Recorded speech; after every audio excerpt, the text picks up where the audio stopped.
voici une stomie qui est invaginée. Qu'est-ce que ça veut dire? C'est une stomie qui est en fait renfoncée par rapport au niveau de la peau, comme on peut voir ici. Et quand on regarde la stomie, on l'imagine un peu comme une horloge. Donc, on voit ici qu'à 3h et 9h, il y a des creux. OK? Alors, à ce moment-là, qu'est-ce qu'on fait? C'est qu'on va utiliser, par exemple, une rondelle. Dépendamment des types de rondelles, mais moi, j'ai tendance, surtout celle-là ici, de la réchauffer, comme ça, avec mes mains. On peut faire ça quelques secondes. Avec la chaleur du corps, elle aide à bien se mouler. Une fois que ça c'est fait, j'enlève la petite pellicule ici. Je vais la couper en deux. Et des fois, ce que je fais, des fois, je la replie un petit peu comme ça. Je peux la mouler avec mes mains, donc c'est du bricolage. Et je peux aller remplir, en fait, ici, les creux. L'idée, c'est que ça soit égal à la peau.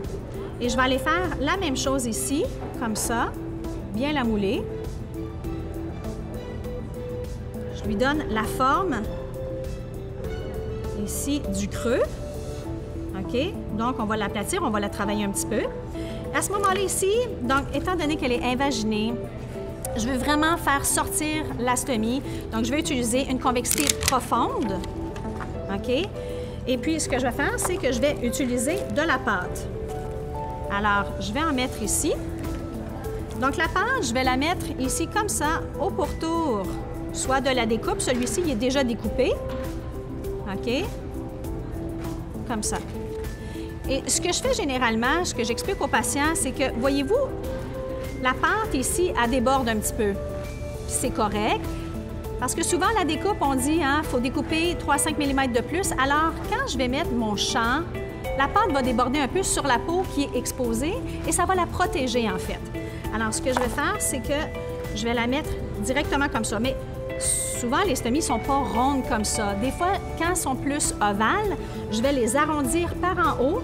Avec mon doigt vers midi, je vais pousser un petit peu ma peau pour l'arrondir si elle n'est pas ronde. Puis, une fois qu'elle est bien arrondie, là, je vais mettre mon champ et comme ça ici, je vais mettre mon champ protecteur. Je vois ma pâte qui déborde, puis je demande au patient de pousser un petit peu, là, de forcer au niveau de son abdomen pour faire sortir la stomie et la pâte.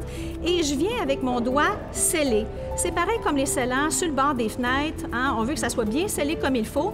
Alors, je viens juste ici comme ça, protéger ma peau qui est un petit peu exposée et je viens sceller le rebord, donc ce qui permet une bonne adhérence de l'appareillage. Et par la suite, je termine avec une ceinture.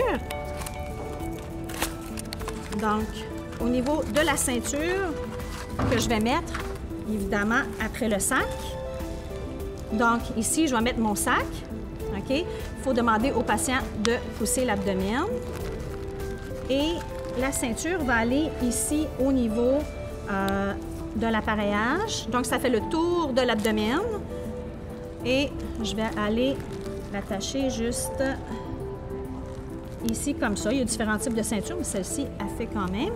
Alors voilà, donc ça permet vraiment une bonne adhérence en fait de l'appareillage pour que ça tienne le plus longtemps possible.